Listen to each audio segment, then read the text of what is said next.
네, 안녕하십니까?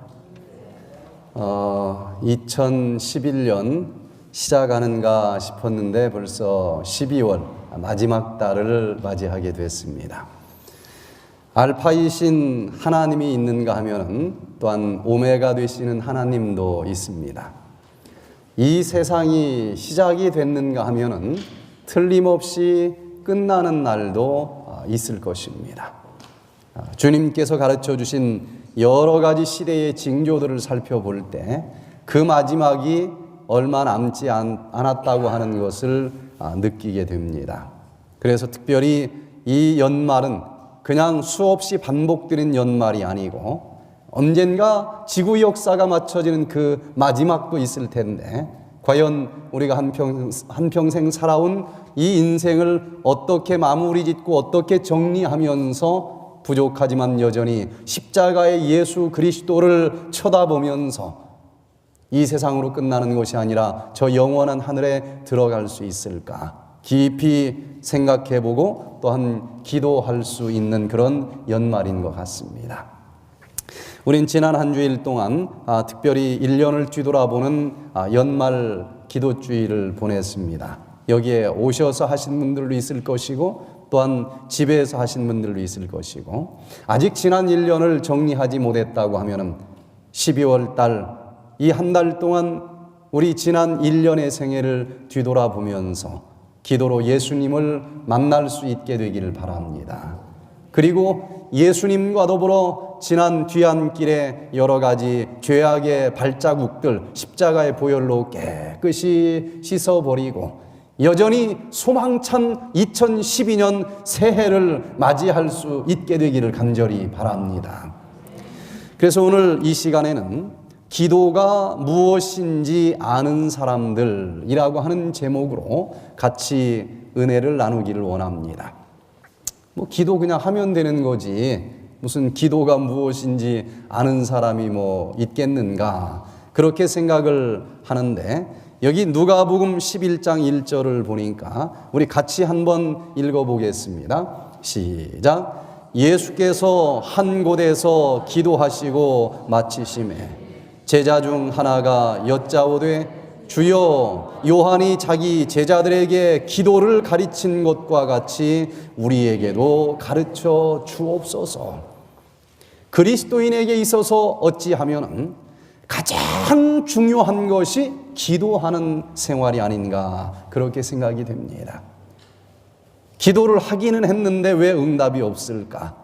아니 수십 년 해왔지만은 이 기도가 정말 하늘 보좌까지 연결되는 그런 기도인가 아닌가 여기에 대해서 확신이 없다고 하면 가장 기본적인 기도 생활에 대해서 누구에게 배워야 되겠습니까? 예수님에게 배워야 될 것입니다. 요한도 그 제자들에게 제일 먼저 기도하는 법을 가르쳐 줬습니다. 왜? 우리가 어떤 길로 걸어가야 되는지 물어보는 것 그 자체도 기도로 가능합니다. 우리가 나가야 될 그 길이 정해졌을 때에 그 길을 걸어갈 수 있는 능력도 무엇을 통해서 받을 수 있습니까? 기도를 통해서 받을 수 있습니다. 그렇기 때문에 이 기독교인들이라고 하는 것은 철학적인 종교가 아니고 이념적인 종교가 아니기 때문에 기도를 통해서 하나님께 묻고 하나님의 음성을 듣고 그 하나님으로부터 능력을 받는 기도 생활이 없다고 하면 그리스도인의 생활이라고 하는 것은 아예 시작도 불가능하다고 하는 것을 알게 됩니다. 그래서 여기 예수님께서 간절히 기도하시고 나오자 제자들이 볼 때에 하나님의 아들인데도 왜 기도를 할까? 우리에게 모든 신앙의 모본을 보여주시기 위해서 오신 그 예수님, 그 예수님이 얼마나 많은 시간을 기도하는데 바쳤는지 우리는 압니다. 밤을 꼬박꼬박 새면서 기도하기도 하시고 때로는 밥을 먹는 것을 멈추어 놓고 기도하기도 하시고 때로는 수많은 군중들이 밀려와서 할 일이 너무너무 많은데도 그 군중들을 물리치고 하는 일보다 더 중요한 것이 있다. 한적한 곳을 찾아가 기도하고 하늘로부터 능력을 받은 다음에 나와서 다시 환자들을 치료해 준 적도 있는 것입니다. 그래서 제자들이 예수님을 쳐다볼 때에 가장 인상 깊은 것이 있다고 하면 아마도 예수님은 저 기도하고 무릎 꿇는 데서 저 모든 능력을 받는 분인 것 같다 하고 생각을 한 것입니다. 그래서 예수님, 기도하는 법을 좀 가르쳐 주십시오. 그랬더니 예수님이 뭐라고 했어요? 알아서 해 그랬습니까? 아주 자세하게 기도하는 법을 가르쳐 주셨습니다. 그래서 도대체 기도가 무엇일까? 많은 이 신학자들이 기도에 대한 책도 쓰고 또한 기도를 어떻게 하는 게 제대로 하는 것인지 많은 사람들이 일평생 관심을 갖고 있습니다. 해야 될 얘기가 많이 있겠지만 오늘은 특별히 성경에서 하나님께서는 기도를 무엇이라 얘기하는지, 기도라고 하는 원어를 보면은 한 단어가 기록된 게 아니라 적어도 4단어 이상이 성경에는 등장이 됩니다. 과연 이 기도라고 하는 것을 성경에서는 뭐라고 묘사를 하고 있을까? 성경에 나오는 기도의 원어 4가지를 이 시간에 살펴보면서 성서적으로 기도라고 하는 뜻이 무엇인지 가장 기초적인 문제를 살펴보면서 우리가 어떤 기도를 이 연말에 해야 되고 또한 새해를 맞이하면서 어떻게 기도를 해야 되는지 같이 살펴보면서 은혜를 나누기를 원합니다. 제일 첫 번째, 아탈의 기도가 성경에는 나옵니다. 출애굽기 8장 30절 우리 같이 읽어보도록 하겠습니다. 시작. 모세가 바로를 떠나 나와서 여호와께 기도하니 여호와께서 모세의 말대로 하사 8일을 바로와 그 신하와 그 백성에게 몰수히 떠나게 하시니라. 모세가 바로 앞에 섰습니다. 그 바로 애굽 땅에 몇 가지 재앙이 떨어졌죠? 몇 가지 재앙이에요? 10재앙이 쏟아졌어요. 그 중에서 이 애굽 전 지역에 파리떼가 득실득실한 파리 재앙이 떨어졌을 때에 이 바로가 제발 이 파리 재앙 좀 거두어 달라고 하나님 앞에 기도해라. 그때 모세가 하나님 앞에 기도를 했는데 그 기도를 살펴보니까 히브리어로 아탈이라고 하는 단어를 기록하고 있습니다. 그 아탈이라고 하는 기도를 간절히 했더니 하나님이 모세의 기도를 들어주시는 것입니다. 그러면서 그 땅에 내린 모든 재앙들을 완전히 거두어가 주셨다고 하는 것입니다. 우리에게도 이런 기도가 좀 필요할까요? 재앙이 쏟아졌어요. 참으로 어렵습니다. 이때 모세가 드린 기도가 아탈이라고 하는 기도였는데 오늘 우리에게 이 기도가 필요한 줄로 압니다. 그러면 아탈이라고 하는 의미가 무엇일까? 히브리어 아타르이라고 하는 이 단어는 희생드리기 위해 살육하다 이런 단어에서 나온 단어입니다. 바로 희생 제물을 이 번제단 위에 올려놓고 불로 지글지글 태우면 뭐가 나옵니까? 연기가 나와요. 그 연기가 하늘로 모락모락 올라가는데 그 희생제물들의 향연, 그 희생제물을 불태우면서 올라가는 그 연기, 그것을 기도라고 성경에서는 사용하고 있는 것입니다. 그래서 계시록 5장 8절에도 보면 향이 가득한 금대접을 가졌으니 이 향은 성도들의 기도라. 분향단에서 올라가는 그 향의 연기, 그것을 뭐라고 설명하고 있습니까? 그것이 바로 기도라고 하는 것입니다. 우리는 이 아타르와 같은 기도를 해야 될 줄로 믿습니다. 우리가 재앙을 받고 있어요. 죄로 인해서 재앙을 받고 있습니다. 우리가 아무리 말을 잘하고 아무리 논리적으로 기도한다 할지라도 그 기도가 왜 응답이 되질 않을까? 그때 우리는 바로 아타르의 기도를 해야 되는데 이 아타르의 기도라고 하는 것은 꼭 뭐가 있어야만 됩니까? 번제물, 희생제물이 있어야 되는 것입니다. 희생제물이 불타야만 됩니다. 내가 죄를 졌고 그 죄의 결과로 내가 지금 재앙을 받고 있지만 이 재앙으로부터 벗어나면서 여전히 하나님을 만나고 하나님과 대화 나누기를 원한다고 하면은 나 혼자 기도해서는 안 되는 것입니다. 희생제물이 불태워지면서 연기가 올라가야만 됩니다. 그리하여 내가 그 재앙을 받아야 되고 내가 그 죄를 받아야만 됨에도 불구하고 희생제물이 대신 내 죄를 뒤집어 쓰고 불태워 사그러지면서 그 연기가 하늘로 올라갈 때에 그 희생제물의 향연과 더불어 주님, 제가 잘못했습니다. 내가 그래서 그 재앙을 받는 것 인정합니다. 그렇지만 여기 희생제물이 나의 모든 잘못을 다 짊어지고 이렇게 그 대가를 치르고 있으니 여전히 나를 만나주시고 여전히 나의 기도를 응답해 주시기를 간절히 기도합니다. 이렇게 기도하는 것이 무슨 기도라고요? 그게 바로 모세가 드린 아타르의 기도라고 하는 것입니다. 그래서 계시록에서도 이 분향단에서 올라가는 그 향연, 그 연기가 성도들의 기도라 그랬는데, 우리의 그 말이 올라가는 것이 아니고 예수님께서 내가 죽을 수밖에 없는 죄를 졌고 그 죄의 싹스로 여러 가지 재앙들을 우리가 받고 있지만은 예수님이 그 모든 죄를 짊어져 주시고 분향단 위에 올라갔습니다. 나를 대신해서 유황불의 형벌을 받으시고 나를 대신해서 불살라 그 연기가 하늘 보좌까지 올라가는 것입니다. 그 올라가는 연기를 힘입어 주님, 내가 죄를 졌지만은 내가 죽을 수밖에 없는 죄인이지만은 주님, 예수님께서 나를 위해서 이렇게 번제물로 희생제물로 십자가에 올라가셔서 돌아가 주신 이 사랑을 힘입어 이 올라가는 연기를 힘입어 제가 다시 한번 기도합니다. 주님, 내가 지은 모든 죄 용서하여 주시고 여전히 주님을 바라보게 하여 주시고 주님을 만나게 하여 주시옵소서. 이 연말을 맞이해서 우리 지나간 1년을 뒤돌아볼 때에 나는 하나님 앞에 떳떳해.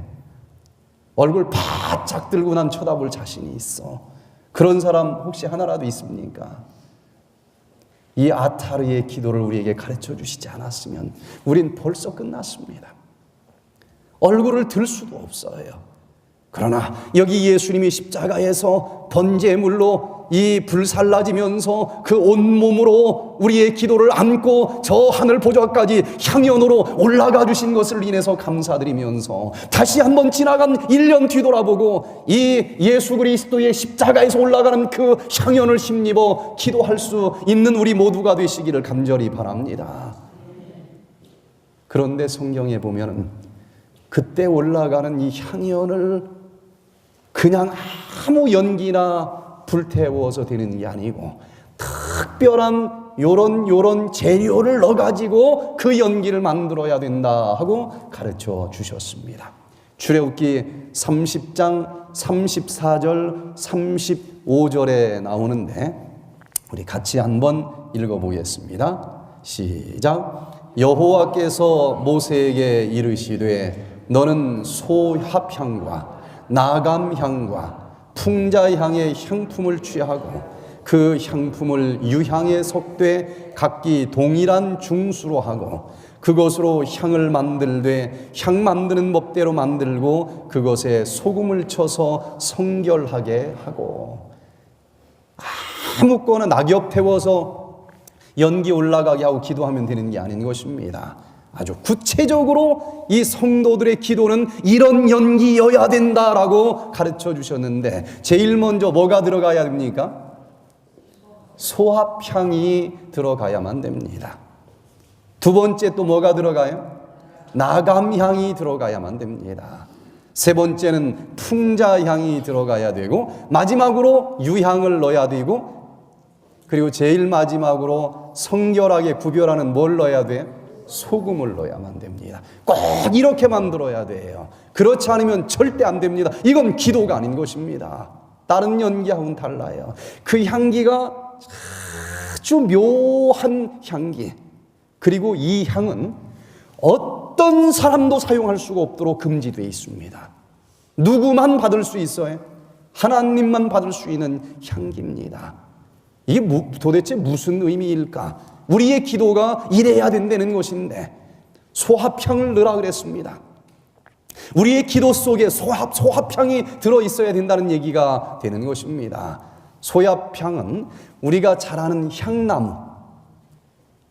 향나무 하나 딱 잘라 놓으면은 무슨 냄새가 나요?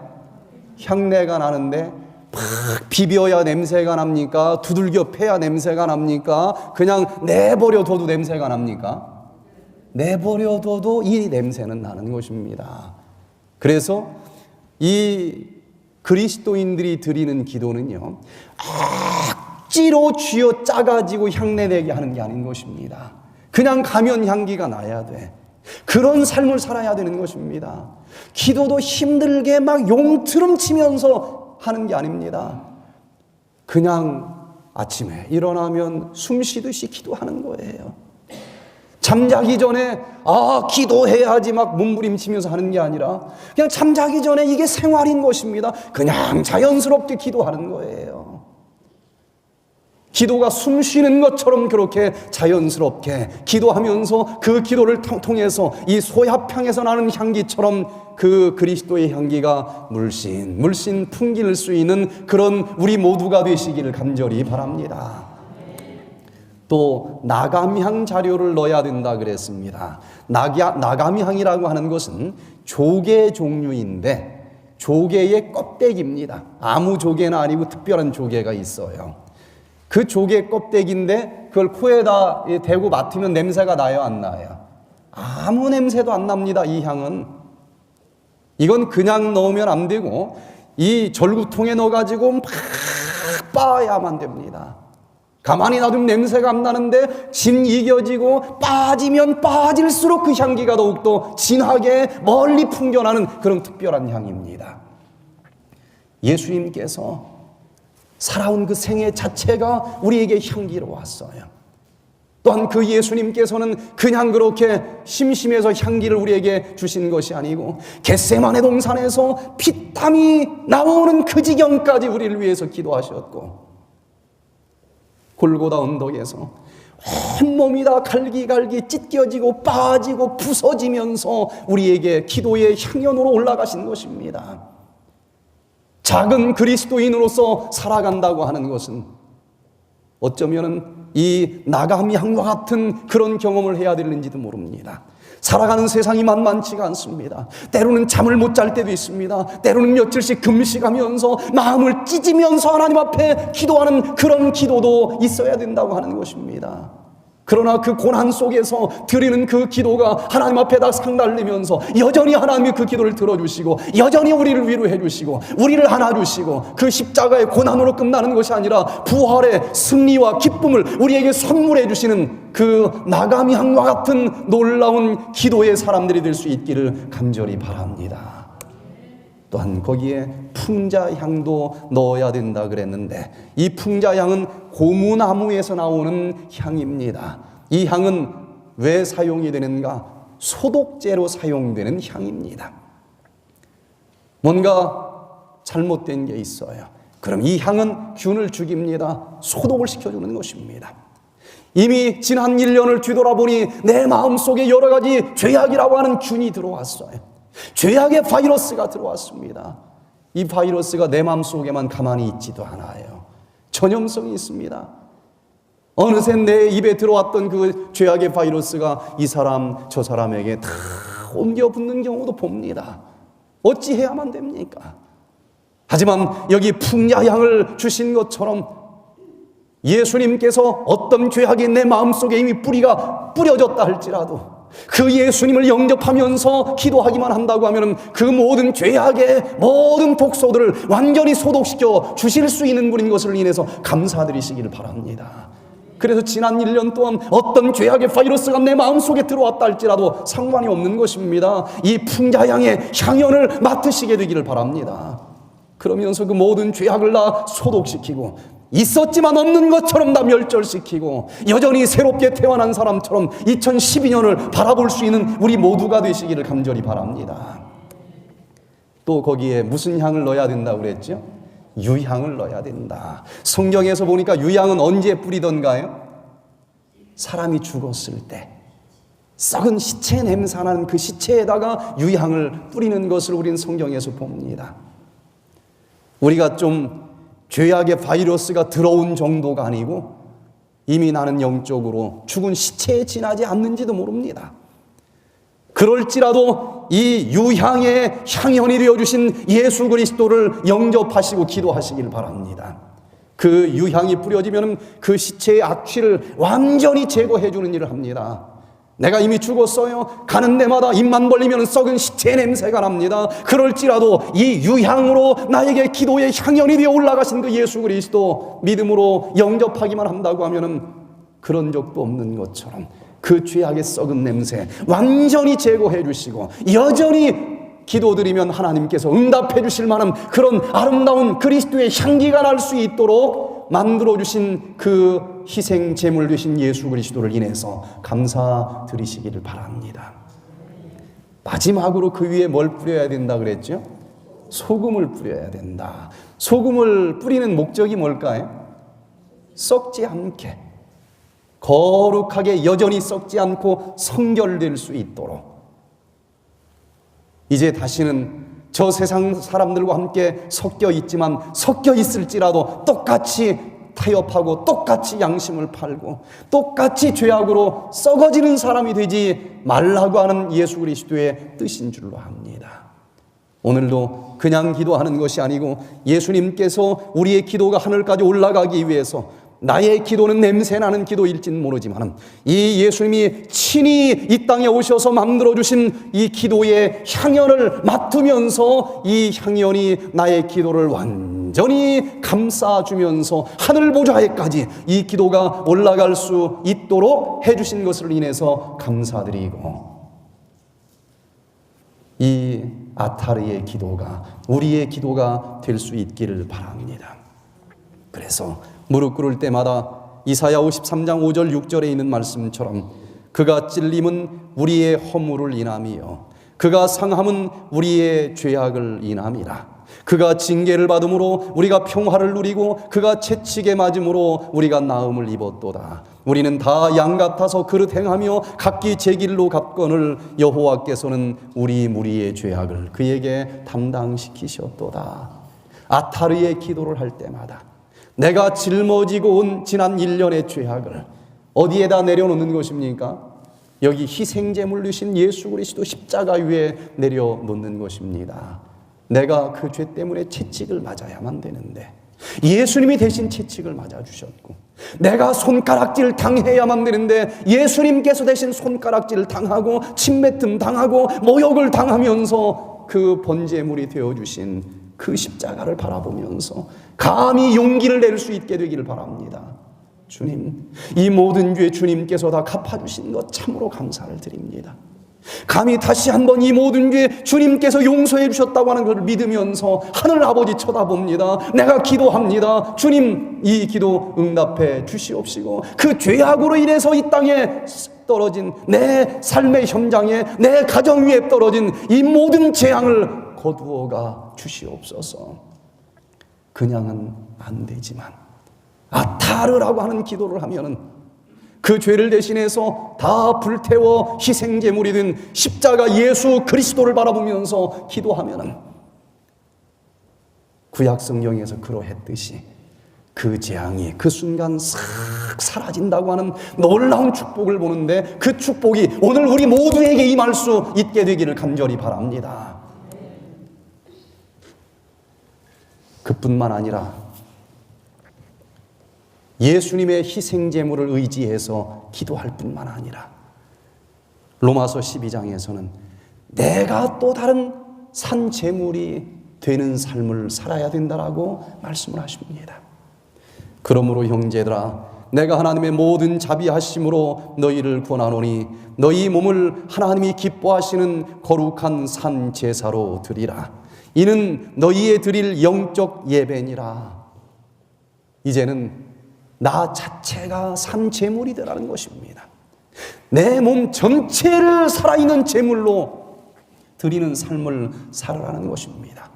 여러분, 죽을 수밖에 없는 나를 위해서 십자가에서 희생제물 되어주신 그 예수님 때문에 내 과거의 모든 죄가 용서받고 감히 그리스도인으로 구원받은 사람이 됐는데, 이제는 내 몸, 내 인생 전체를 다 희생제물로 주님께 드리면서 주님이 기뻐하실 만한 그런 삶을 살아야 되지 않겠습니까? 아직도 내 마음에서 자꾸 솟구쳐 올라오는 죄악의 성향들 오늘도 십자가에 못 박아 버리고, 아직도 여전히 들끓고 있는 여러 가지 교만과 자만심과 욕망과 욕심이라고 하는 죄악들, 삼체로 예수님 십자가 앞에 같이 못 박아 버리면서 나는 전혀 일어날 기회조차 주지 않고 이 속에서 여전히 예수 그리스도께서 일어나셔서 내 삶을 주관할 수 있도록 주님 허락합니다. 그렇게 주님 앞에 기도할 수 있는 우리가 되기를 간절히 바랍니다. 이 연말에 그 아타르의 기도를 우리가 할 수 있게 되기를 간절히 바랍니다. 내 자신을 십자가에 못 박아 버리는 것, 그것만이 우리가 모든 재앙 다 이기고 저 하늘에 멸류관 쓰고 들어갈 수 있는 비결이 된다고 하는 것입니다. 지금 6,000년 인간 역사 중에서 가장 그냥 세상적으로 얘기해서 큰 지도자가 있다고 하면 누구일까? 뭐 도덕적으로 좋고 나쁘고를 떠나서 가장 많은 나라를 정복한 가장 큰 지도자였다. 그럼 누구를 좀 꼽을 수 있을까요? 알렉산더, 히틀러, 나폴레옹, 뭐 여러 사람들이 있지만 그 어느 누구도 범접할 수 없을 정도로 가장 두드러진 지도자가 있다고 하면 누구를 뽑을 수 있어요? 징기스칸입니다. 그 나라의 후예가 요즘 힘을 못 써서 별로 관심을 안 갖는데 역사를 보면은 알렉산더는 비교할 수가 없습니다. 나폴레옹은 비교할 수도 없어요. 우리랑 똑같은 몽골 반점을 가지고 있는 그 징기스칸이 지금까지 지구 역사 중에서 가장 넓은 영토를 정복했다고 하는 것입니다. 그 배경이 얼마나 좋아서, 얼마나 능력이 많아서 그런 일들을 할 수 있었을까? 도대체 그 징기스칸의 파워의 비밀은 어디에 있을까? 13세기, 지금부터 800년, 900년 전에 살았었던 사람인데 세계적으로 가장 넓은 영토를 정복한 대왕입니다. 그 파워의 비밀이 뭔가 하고 보니까 제가 볼 때는 두 가지가 있는 것 같아요. 두 가지가 징기스칸을 그렇게 위대한 리더로 만들어 놓지 않았는가 그런 생각이 듭니다. 징기스칸은요, 한 푼도 없는 거렁뱅이였습니다. 아무것도 없는 사람이었어요. 그렇게 맨주먹으로 시작을 해서 어떻게 세계에서 가장 큰 영토를 정복한 지도자가 될 수 있었을까? 첫 번째 제가 생각할 때 이유는 그 아버지가 예수계의 바이토르라고 하는 사람인데 그 아버지의 할아버지가 있습니다. 그 징기스칸에게는 누구예요? 증조 할아버지죠.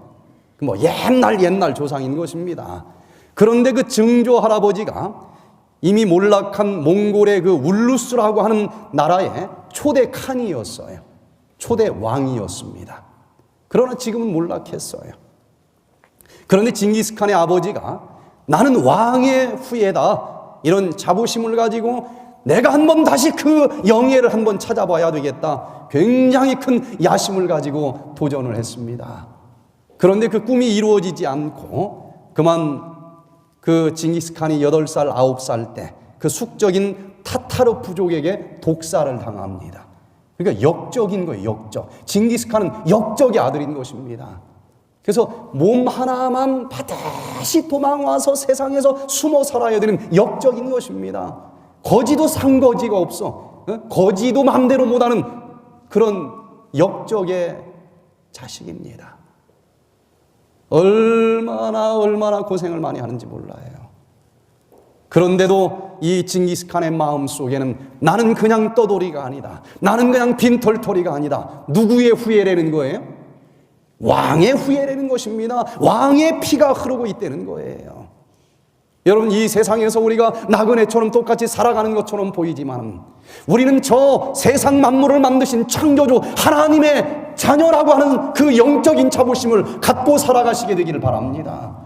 이것이 세상 사람들과 나를 구별해주는 가장 큰 그런 구별점이라고 저는 생각을 합니다. 난 이렇게 살 수 있는 사람이 아니다.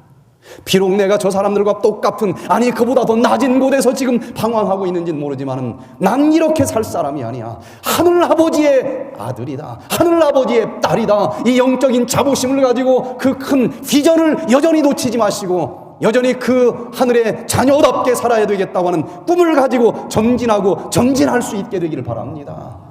이것이 징기스칸을 만들었습니다. 20년 동안 서요, 금나라, 페르시아, 유럽, 러시아 20년 동안 그 넓은 영토를 다 정복했습니다. 하나도 자기 땅이 아니었었어요.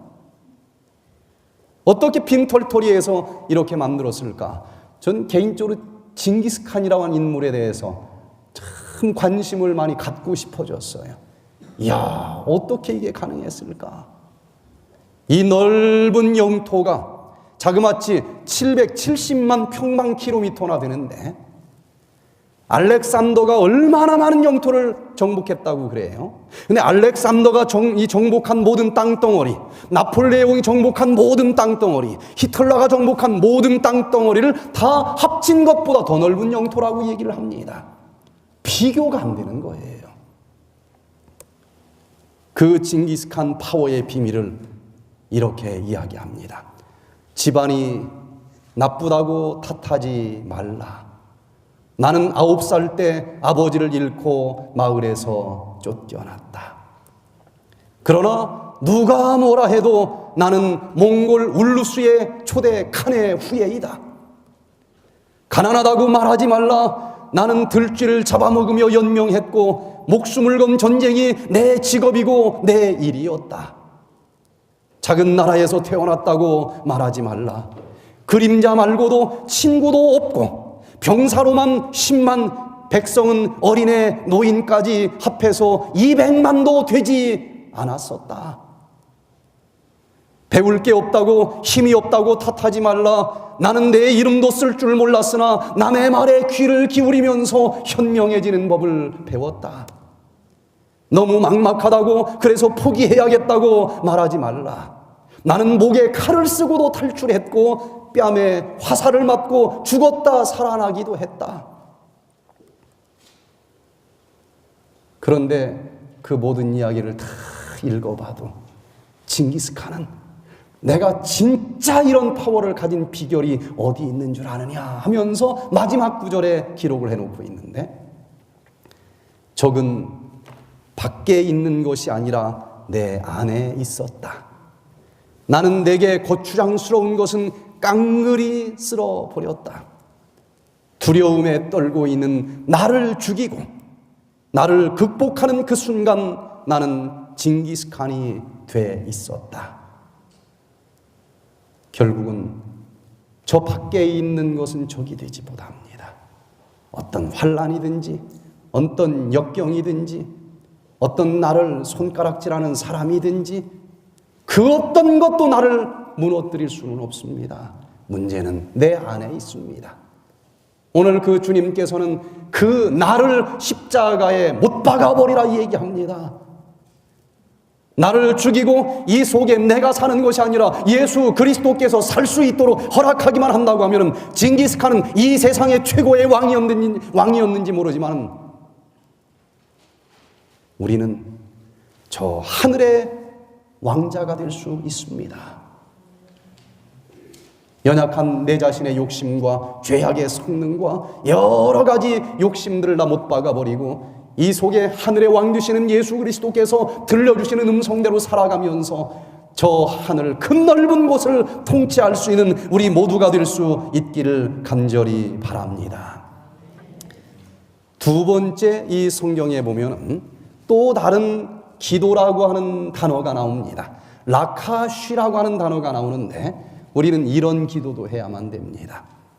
이사야 26장 16절에 우리 같이 읽겠습니다. 시작. 여호와여, 백성이 환난 중에 주를 앙모하여 싸우며 주의 징벌이 그들에게 임할 때에 그들이 간절히 주께 기도하였나이다. 환난이 있어요. 그때 무슨 기도를 했다고요?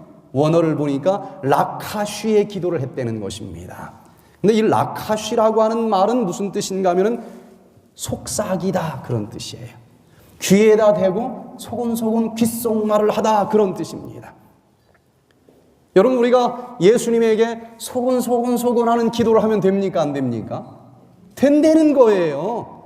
전지전능하신 하늘에 계신 아버지 하나님이셔, 이런 기도만 해서 되는 게 아니고, 예수님이 나의 가장 친한 친구이기 때문에 때로는 누워서 기도해도 돼요, 안 돼요? 사랑하는 친구하고 누워서 소곤소곤 기도하는 게 더 낫지, 정장 딱 하고 기도를 꼭 해야만 됩니까? 누워서 기도해도 돼요. 밥 먹으면서 한톨 흘리면서 기도하면 돼요, 안 돼요? 아이, 격식 없게. 아니, 그래도 그 모습도 예쁘게 봐주시는 분이 예수님이라니까요. 때로는 환난 중에 내가 넘어져가지고 너무너무 힘들어. 보통 힘든 게 아니에요. 제대로 갇혀있고 일어나서 기도할 힘도 없어. 그때는 기어 들어가는 소리로 예수님, 나 죽겠어요. 그렇게 기도해도 됩니까? 된다니까요. 이렇게 라카슈의 기도도 가르쳐 주신 그 예수님을 인해서 감사드리시길 바랍니다. 이명박 대통령이 귓속말 하는 사이다 나하고, 그럼 좀 괜찮습니까? 이렇게 무슨 텔레비전으로 얘기하는 거 말고 넥타이 딱 차고 마이크 들고서는 회의하는 자리에서 하는 얘기 말고 나한테만 귀에다 대고 뭐라고 말하고 얘기하는 사이야, 대통령이. 부럽습니까? 부러워할 거 하나도 없어요. 하늘의 왕 되시는 그 하나님이 나에게 귓속말을 하는 그런 사이라고 이렇게 약속해 주셨으니 얼마나 감사할 일이겠습니까? 하나님에게 귓속말로 기도할 수 있는 그런 사람입니다, 우리가. 하나님만 꼭 들으세요. 그러면서 때로는 투정도 부릴 수 있고, 때로는 주님, 내가 주님을 얼마나 사랑하는 줄 아십니까? 누가 들으면 그냥 낯간지러워가지고 들을 수도 없는 그런 말도 할 수 있습니까? 있어요. 언제 어디서나 형식 없이 있는 모습 그대로, 화나면 화나는 대로. 제가 이 단상 앞에서 막 화낼 수 있어요. 차마 못하겠죠. 근데 우리 집사람한테 내가 화낼까요? 못 낼까요? 여기 핏대 세우면서도 화도 됩니다. 그래도 받아줄 수 있는 유일한 사람이니까 때로는 책상 치면서도 말해요. 우리 예수님이 그런 우리와 사랑하는 사이입니다. 서글프면 서글픈 나름대로, 원통하면 원통한 나름대로, 주님, 내가 지금 얼마나 원통한 줄 아십니까? 내가 지금 얼마나 마음이 아픈 줄 아십니까? 기쁘면 기쁜 나름대로,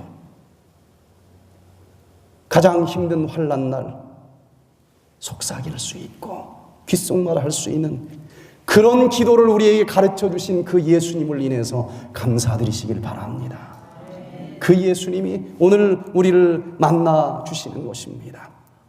세 번째, 성경에 보면은 테필라라고 하는 기도를 또 가르쳐 주셨어요. 사무엘하 7장 27절에 나옵니다. 우리 같이 읽겠습니다. 시작. 만군의 여호와 이스라엘의 하나님이여, 주의 종에게 알게 하여 이르시기를 내가 너를 위하여 집을 세우리라 하신 고로 주의 종이 이 기도로 구할 마음이 생겼나이다. 우리말은 다 기도인데 원어가 다 틀려요. 전혀 다릅니다, 의미가. 기도가 이렇게 참으로 다양한 것입니다. 이 원어는 구약성경 히브리어로 테필라라고 하는 단어를 썼는데, 나단 선지자가 와가지고 다니엘 왕을 찾습니다. 왕이시여, 왕을 통해서 하나님이 하나님의 집을 짓겠다고 약속을 하셨습니다. 그뿐만 아니라 왕이 다윗 왕 당신의 집안을 아주 견고하게 만들어 주시겠다 약속하셨습니다. 그때 다윗이 드린 기도입니다. 만군의 여호와 이스라엘의 하나님이여, 주의 종에게 알게 하여 이르시기를 내가 너를 위하여 집을 세우리라 하신 고로. 누가 약속하셨어요? 하나님이 약속하셨어요. 다윗에게 특별한 약속을 했습니다. 특별한 축복의 약속을 하셨어요. 그때 드린 기도입니다. 고로 주의 종이 이 기도로 구할 마음이 생겼나이다. 그때 드린 기도입니다. 하나님께서 나에게도 성경을 살펴보니까 약속하신 게 있습니까? 없습니까? 있어요. 하나님이 틀림없이 나에게 약속하신 약속이 성경에 있습니다. 그 약속을 믿고 드리는 기도가 테필라의 기도인데 그게 무슨 뜻인가? 이 테필라라고 하는 히브리어는 영광을 돌리다, 찬양하다, 그런 뜻입니다. 여러분, 하나님이 주겠다 약속하셨어요. 그러면 막 금식하면서 막 때를 쓰면서 하나님 주시옵소서 그래야 됩니까? 아니, 주겠다는 왜 자꾸 달라고 그래요? 뭐라고만 하면 돼요? 할렐루야. 주신다는데 뭐 그냥 할렐루야 그러면 되는 거 아니겠어요? 감사합니다, 찬양합니다, 주님께 영광 돌립니다, 그러면 되는 거 아니겠습니까? 그런 기도도 필요할까요? 주신다는데 왜 자꾸 달라고 그래요? 그냥 받으면 되지. 할렐루야, 하나님 영광 돌립니다. 아, 내가 무엇이 간데 이런 축복을 주십니까?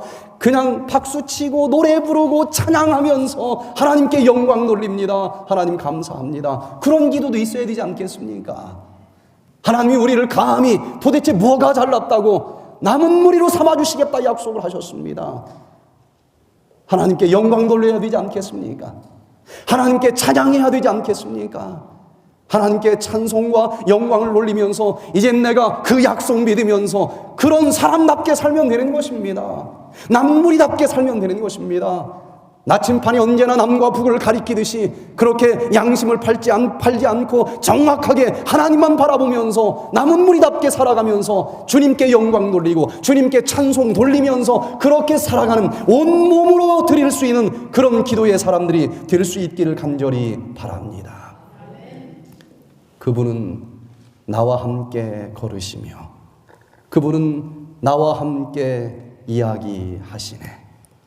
그분은 내가 그의 것이라 말하시네. 우리가 그곳에 머무는 동안 우리가 나누는 기쁨 아무도 알 수 없네.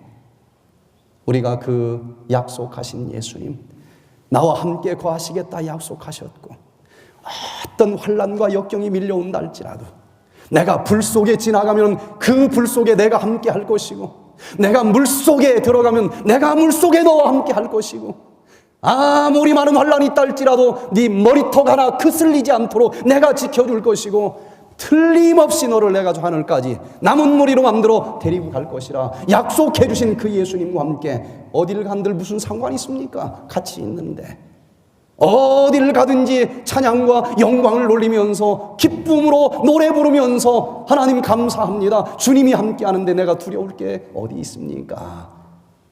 이런 테필라의 기도를 하면서 예수님과 함께 이 한평생 참으로 담대하게 행복하게 걸어왔노라고 간증할 수 있는 우리 모두가 되시기를 간절히 바랍니다. 마지막 네 번째, 신약 성경에 기도가 나옵니다. 신약 성경에 나오는 대부분의 기도라고 하는 뜻은 이 단어를 썼습니다. 프로슈케라고 하는 단어를 썼는데 예수님이 제자들에게 가르쳐 주신 그것을 프로슈케라고 했습니다. 프로슈케의 기도를 우리는 배워야만 됩니다. 이 기도를 가르쳐 달라 했고 이 기도를 가르쳐 주셨거든요. 마태복음 6장 9절입니다. 같이 읽겠습니다. 시작. 예수께서 이르시되 너희는 기도할 때에 이렇게 하라. 아버지여, 이름이 거룩히 여김을 받으시오며 나라의 임하옵시며. 이제 뭐가 시작이 돼요? 주기도문이 시작이 되는 거예요. 제자들이 가르쳐 주십시오. 기도, 그 기도가 이 동사로는 프로슈케마이, 명사로는 프로슈케. 그리고 예수님이 그 기도를 가르쳐 주신 것입니다. 이 기도가 무엇인지를 제대로 아는 사람들이 많지 않아요. 제가 새벽 기도 시간에 한 구절 한 구절 이걸 계속 지금 강연을 하고 있는데 이 기도가 무엇인지를 깨달으면 신앙 다 된 것입니다. 신앙 다 마무리되는 거예요. 프로슈케마이는 무슨 뜻일까? 프로는 뭐예요? 전치사 프로가 뭐예요? 뭔것을 향하여, 그런 뜻이죠. 뭔것을 향하여. 프로스, 누구에게 향하여, 그런 단어하고 육해, 기도라고 하는 단어가 합성된 헬라어입니다. 신약 성경에서는 기도를 이렇게 누군가를 향해서, 응답해 주실 만한 누군가를 향해서 기도하는 것, 이것을 기도라고 정의를 내리고 있는 것입니다. 뭔가 간구하면 도와줄 만한 힘이 있는 분이어야 되지 않겠습니까? 그분에게 나의 모든 것을 다 간구하면서 상의하면서 그렇게 살아가는 것, 그것을 기도라고 이야기하는 것입니다. 그 기도하는 법을 가르쳐 주십시오 했더니 주기도문을 가르쳐 주셨어요. 우리가 주기도문을 해야 됩니다. 주님께서 가르쳐 주신 그 기도를 해야만 됩니다. 예수님의 이름으로 기도합니다. 예수님이 가르쳐 주신 그 방법의 기도만이 이 죄악 세상에서 저 하늘 보좌까지 들어갈 수 있는 기도가 되는 것이요, 응답받을 수 있는 기도가 되는 것인데, 이 주기도문을 살펴보면은요, 그냥 아무 생각 없이 암기해서 될 일이 아닌 것입니다. 주기도문에는 7가지의 기도가 들어 있습니다. 7은 무슨 숫자예요? 완전 숫자입니다. 그래서 이 주기도문을 잘 연구해 보면 7가지의 기도가 나오는데, 그 7가지 기도 속에 우리가 기도해야 될 모든 내용이 다 들어 있습니다. 모든 내용이. 첫 번째 서론을 일단 어떻게 시작을 합니까? 하늘에 계신 우리 아버지시여. 지금 누구에게 기도하는 거예요? 프로스, 누구에게? 이 세상 모든 만물을 만드신 알파이신 창조주 하나님, 이 세상을 잡고 계시는 그 하나님, 이 세상을 마지막으로 마치면서 새롭게 다시 회복하실 그 오메가 되시는 예수님, 그 아버지를 향해서 드리는 기도여야 되는 것입니다. 명상을 하거나 자기 수양을 하거나 이게 아닌 것입니다. 그러면서 이제 7가지 간구가 나오는데, 처음에 하나님께 간구하는 내용들이 나옵니다. 이름이 거룩히 여김을 받으시오며, 나라의 임하옵시며, 뜻이 하늘에서 이루어진 것 같이 땅에서도 이루어지이다.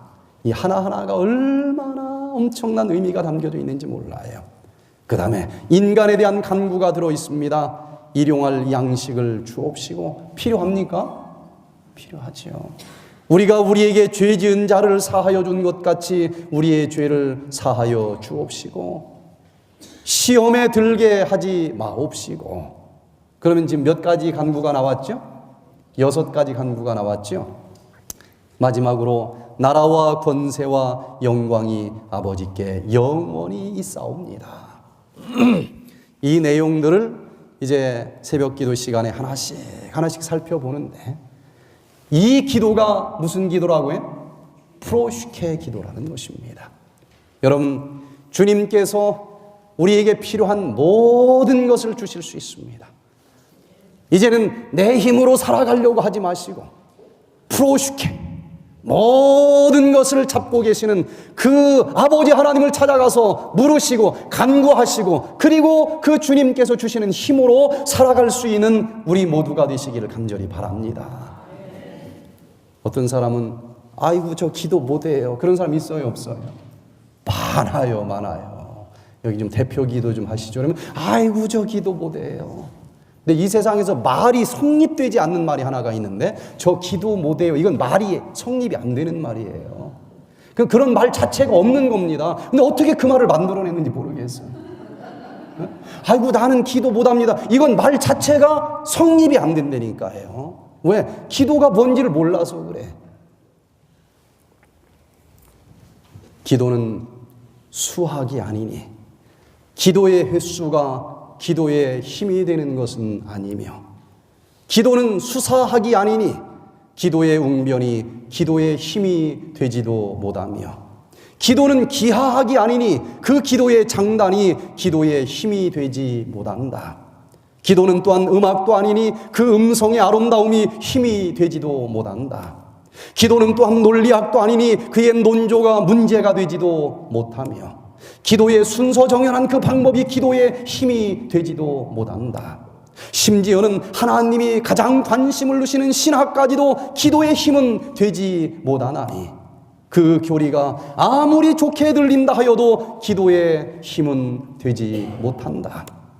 그러나 오직 마음의 열심, 이것만이 가장 필요하고 유용한 힘이 된다.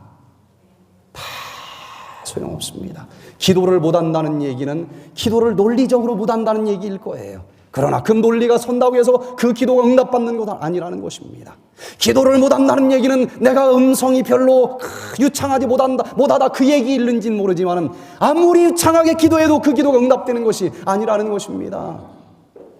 기도는 뭐냐? 어린아이처럼 그냥 진실된 마음으로, 그냥 열성 어린 마음으로 기도하면 그게 기도인 것입니다. 얼마나 논리적이냐, 얼마나 설득적이냐, 얼마나 웅변적이냐, 그거 다 소용이 없는 것이고 그 못해도 상관이 없어요. 어린아이가 아빠에게, 엄마에게 엄마 뭐 줘? 거기에 무슨 논리가 들어있습니까? 앞뒤도 안 맞는데 무조건 달래는 거예요. 뭐 음성이 아름답습니까? 찢어지는 음성이지. 그래도 주는 거예요. 다 커가지고 엄마가 이거 나에게 사줘야 될 10가지 이유. 첫째, 둘째, 그러면 징그러워서 주고 싶지만 없어질 거예요. 다 하는데 뭐 그냥 달라고 하면 되는 거지. 기도는 그냥 어린아이처럼 진심 어린 마음으로 예수님께 말하면 그게 기도가 되는 것입니다. 화나면 그냥 화나는 대로 화난다고 얘기하고, 기쁘면 기쁘다고 얘기하고, 그냥 필요하면 달라고 얘기하고, 마음은 여기 있는데 또 이게 안 나와. 떠듬 막 하네. 그래도 상관이 있어요, 없어요? 그러면 더 주고 싶어, 안쓰러워가지고. 네? 아들이 와가지고 뒷머리만 북적북적 긁으면서 뭐라고 말을 해야 되는데 표현을 못하네. 그냥 듣기 전에 돈 집어줄 수 있어요. 그보다 더한 하나님께 기도하는 것입니다. 말을 잘하고 못하고 유창하고도 상관이 없어요. 어떤 사람은 기도하다가 이 기도 소리가 중간에 멈추면 유황불로 떨어지는다고 착각하는 사람들이 있어요. 그래가지고 막 강박관념에 쌓여가지고 기도하다가 잠깐만 생각이 안 나면 주여를 그냥 반주로 얼마나 많이 넣는지. 중언부언하는 기도입니다. 하다가 생각 안 나면 어떻게 하면 돼? 그냥 멈춰 서세요. 상관없습니다. 그러니 어떻게 기도를 못한다는 말이 성립될 수 있어요? 말 안 나오면 쳐다만 봐도 돼요. 기도입니다. 그것도 이미.